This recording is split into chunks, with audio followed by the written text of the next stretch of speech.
Las Vegas, the fight capital of the world, was electric on April 7, 2001. Prince Naseem Hamed was set to face the baby-faced assassin, Antonio Barrera. The fight had captured the imagination of the entire boxing world. The undefeated English-born boxer was a proper sensation, breaking into the general pop culture of the late 1990s due to his brash personality, flashy taste, and fistic shenanigans that left 84% of his opposition crumpled on the canvas. Coming into his clash with Barrera, Prince Naseem had knocked out 31 of his 35 opponents, capturing every major world title along the way, only losing them to unanswered mandatories or boxing politics. The plan was to beat the experienced Barrera and use him as a stepping stone on his way to the other big little men of his era, like Pacquiao, Marquez, and even a young Mayweather Jr., who had called Nas out a few months before the April 7th standoff. But the baby-faced assassin had other plans. Coming off a stellar 2000 campaign, Barrera was still thought of as elite by the boxing public. With nearly 60 fights, Barrera had more knockouts than Hamed had bouts. Still, many pundits thought of Barrera as a shop-worn brawler who was ready-made for Prince Naseem's highlight reel. He came into the fight a 3-1 underdog. And it wasn't merely Naseem's pound-for-pound power. Nas had a style all of his own. The Prince was a lethal switch hitter who could knock opponents out from southpaw and orthodox. His athleticism and dynamic footwork made it look like he was dancing in the ring, deftly avoiding punches at seemingly impossible angles. With his arms down and chin up, Hamed was known for his whipping jab, thrown in such a way that at times looked like a back fist. Every element here, the low hands, the high chin, and the prodding jab, served as bait, enticing opponents to attack. As they chased the seemingly open Naseem with punches, they were often met by leather-bound consequences as Nas would crouch and leap to deliver counters. Hamed's leaping punches sent many opponents to the canvas, but even if he missed, he would still off-balance them as he crashed into them. He would use these lunges along with clinching tactics to rough up opponents, pushing them to the canvas or framing them to deliver more punishment. These bullying antics worked in tandem with his low guard and big personality to make opponents want nothing more in the entire world than to punch him in the face. And with his fierce temperament, many thought Barrera would fall for the same tricks. Barrera didn't bring many unorthodox skills to the table, just high-level ones that had been stress-tested against the best at 122 pounds. And while he'd never fought a hitter quite like Hamed, Barrera had never been knocked out in his professional career. In addition to durability, Barrera was a no-fear, technical brawler with the chin and experience to find his way through difficult and varied exchanges. No stranger to hard-fought victories under the bright lights. Something that was unusual was that Barrera was a natural left-hander who fought in an orthodox stance. He could use his hard jab at range, or he could press into a phone booth if victory called for it. Heading into the fight, he reassured media and fans that he could refine his skills and prove his technical prowess against the ultra-unorthodox style Hamed brought to the ring. The night came, and he got his chance to back up his words. Or so it seemed, but the fight was delayed for an entire hour as the Prince mulled over which gloves would be perfect for the fight. Once that was taken care of, the two finally entered the ring. Barrera looked calm and professional. He was here for business, and his office was the squared circle. The Prince came out to fireworks, then descended on a large metal hoop on a wire. Once both men were finally in the ring, the arena rose to a fever pitch. Would it be a coronation for Prince Naseem, or would Barrera reveal that the leopard-skinned emperor wore no clothes? The war began, and the initial battleground was, as usual, the jab. Even though Nas had his weight backward at long range, Barrera's jabs were still landing repeatedly, with little time for the counter-striker to capitalize. The audience hung on every punch, perhaps surprised as Barrera flirted with the potent power of Prince Naseem. When the prince tried his own jab, which usually did a great job stirring up opportunities to counter, Barrera's tighter hook combinations beat those counters. So Hamed mixed it up by changing to an orthodox stance. But all this did was give Barrera a chance to show off his best punch. By providing a new open side, Prince Naseem unleashed the full potential of Barrera's stellar left hook. Naseem quickly and wisely reverted back to southpaw. The round came to an end, and for Prince Naseem, it had been a disaster. This wasn't the time to panic though, as Naseem was a known slow starter, taking a few lumps in the early rounds as he found his timing and distance. Besides, he only needed one shot to end the night. Naseem walked into round 2 with every reason to believe that the first round had been a fluke. But Barrera thought he knew different. Naseem decided to turn up the temperature. Nearing the halfway point, he threw his patented wide, leaping uppercut, crashing into the Mexican. But rather than allowing himself to be rattled out of position, Barrera fought fire with fire, controlling Hamed's hips, bringing his entire weight down to crash onto his floored opponent. Then he roughed him up with knees and shoulders just to drive the point home that he would not be bullied. He was the bully here. An attempted peace offering from Prince was met with a light hook. Barrera wasn't here to make friends. He wanted the crown, and he wasn't going to be nice about taking it. But despite his persona, Naseem was not here to play either. He shot a rattling counter left inside of Barrera's right hook. Hard left hand by Prince Naseem, countering Barrera inside. For many of Prince Naseem's former competitors, that would have been the end of the night. Instead, Barrera fired back, touching the prince with a lightning-quick jab. A beat later, he countered Nas's extended rear body shot with a tight, well-placed uppercut. The prince smiled back, happy to be in a firefight and now more confident than ever of his inevitable victory. In contrast, Barrera scowled, not willing to be distracted by Naseem's jester antics. Between rounds, each corner focused on the same punch, the jab. The great Emmanuel Stewart, Prince Naseem's chief corner, told him to pressure Barrera and counter his weak jab with straight shots down the middle. But in Barrera's corner, Rudy Perez spurred him on, encouraging him to jab more, claiming it would be the key to victory. Only time would tell which coach was right. And things began to look up for the prince in the third. Nas got Barrera biting on his jab, circling around drawn-out counters to deliver prodding jabs and thudding body straights. Frustrated for what seemed like the first time, Barrera rushed in to regain control of the bout. As he recklessly bounded towards his evasive opponent, he was clipped with another inside counter. Barrera is fighting the way he is. But the Mexican adjusted, getting back to form halfway through the round. He was no longer willing to take the bait, refusing to storm forward.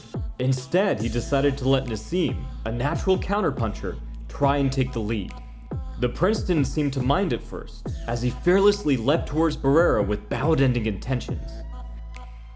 But Barrera ducked into clinches, smothering Hamed's wild attacks. Nas's tendency to flow through a square stance while delivering his ambidextrous attacks offered him nearly endless angles for footwork and head movement. But for Barrera, the squared-up stance Naseem used when attacking offered a wide canvas to paint with hooks. Although these punches were at times drifting a bit low, prompting warnings from referee Joe Cortez. The round closed, Nas smiling and talking to the ever-serious Barrera as he walked to his corner. Hamed had taken the round, but Barrera, undeterred, had not only stopped the hemorrhaging, but turned the tables, perhaps just in the nick of time. Both men had landed impactful shots, and since both men could be hurt, the fight would have to come down to who used their skills better and who exploited the other fighter's weaknesses. In other words, this would be a battle of both wits and guts. Over the next several rounds, the battle lines were set, crossed, and shifted, each fighter pushing their luck as far as it could go. Naseem repeatedly tested Barrera's chin, fitting tight left hooks inside of Barrera's lunging right hands, while Barrera continued to pulverize the prince's body with rib-bending shots time and time again. In one stunning exchange, Barrera turned a rare hook into a clubbing collar tie, whipping Nas into a tight, reality-altering offbeat left hook. The follow-up shots drummed against Hamed's off-kilter crown as he struggled to regain his base. But Naseem pressed forward with counter jabs and leaping hooks, roughhousing Barrera each time they collided. Yet as the rounds wore on, one fighter began to get ahead. Naseem was a mobility-based fighter, relying on his bizarre footwork angles to confound his competitor just as much as his stellar reflexes. Yet it was Barrera who always seemed to be one step ahead. What the Prince didn't realize was that his entire style was being rendered useless by Barrera's deep, deceptive jab, which looked textbook on the surface, but was much more advanced and technical than it seemed. To start with, Barrera set it up with foot feints, messing with Naseem's sense of distance, and making him question when the real blow was actually coming. Barrera would even launch off of the feints themselves, staggering and double-stepping into deep lunges. But it was the vast amount of distance that Antonio was quickly covering that was giving the Prince such a bad time. Attacking from the range where Hamed assumed himself safe, Barrera would hurl forward with a wide drop step like Jack Dempsey, or a lightning-fast split step like Ricardo Lopez. And he wasn't only landing jabs with this nuanced footwork. He also drilled the Prince's jaw like a dentist. So, Naseem was left with few options, not even able to trade blow for blow, because he couldn't time Barrera's unpredictable and rangy entries. This wouldn't have been such a big deal if Naseem was able to set the tempo with his own jab, but Barrera kept shutting it down by feinting his own jabs and defending with reinforced blocks and clever defensive pivots and cross steps to the outside. As the 7th drew to a close, Naseem sauntered back to his corner, still smiling. But his corner wasn't as amused. They begged him to let his left hand loose and unleash his offense. But that's exactly what Barrera's corner had been waiting for. They wanted the English counter-striker to lead. With Barrera's outstanding jab, they had forced the Prince off of his game, forcing the draw and counter expert to play the aggressor. It was time to find out if their plan would pay off, or if they had just uncaged a monster. The 8th began. Hamed started applying pressure, and it seemed to be working. His more active jab managed to pierce Barrera's guard, and this helped set up left-handed power shots. Naseem started to bulldoze Barrera back, but Barrera stood his ground, ripping vicious body shots that seemed to stick Nas's feet to the canvas. But just as it seemed that the Prince would finally force his stubborn opponent to kneel, Barrera's plan finally came to fruition.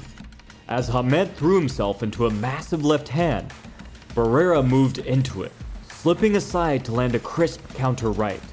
The Prince, now dazed, steadied himself by grabbing the ropes, trying to stop from tilting in a world that must have seemed like it was spinning. But Nas regained his senses a moment later and showcased his championship medal by pressing forward for the rest of the 8th.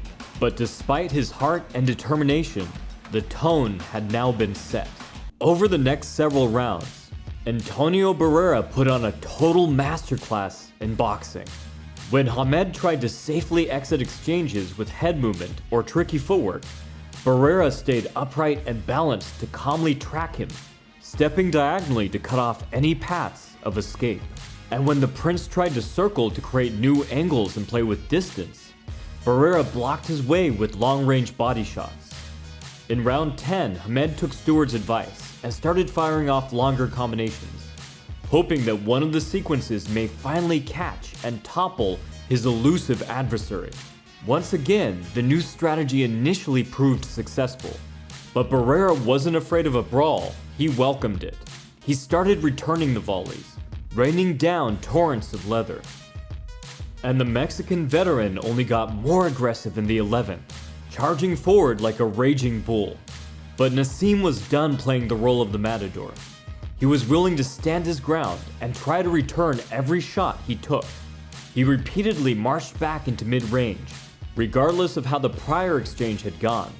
Maybe he held onto the hope of the puncher's chance. praying that a single miraculous punch could change the course of the entire fight. One knockout would simply make this an ugly memory, and a speed bump in his rise up the weight classes. But to everyone watching the match, the question was no longer if Hamed could win, but if he could survive to the last bell. As the 11th round closed and the battle-worn fighters walked back to their corners, Prince Naseem wasn't smiling anymore.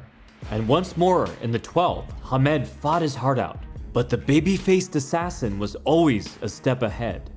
With only moments left in the fight, Nas landed a hard left. Then, as if he was harnessing every last final bit of energy in his body, he burst forward, flying into one of his patented gazelle hooks. But Barrera wasn't fazed. He answered the attempted roughhouse tactics with pro wrestling flair, holding Hamed in a full Nelson and slamming his face into the post. The referee deducted a point, and once again Barrera refused to touch gloves and went right back to trying to knock the Prince out. Despite his corner's advice to stay the course and simply outbox Naseem, it seemed Antonio was trying to send Hamed flying back to England. The final round ended with neither man having touched the canvas. But nevertheless, these two greats had delivered one of the most exciting and memorable fights in history. If you're interested in learning more about the tactics and techniques covered in this breakdown, you can check out my books on power, footwork, and defense. Link below. From the Modern Martial Artist, this has been David Christian, wishing you happy training.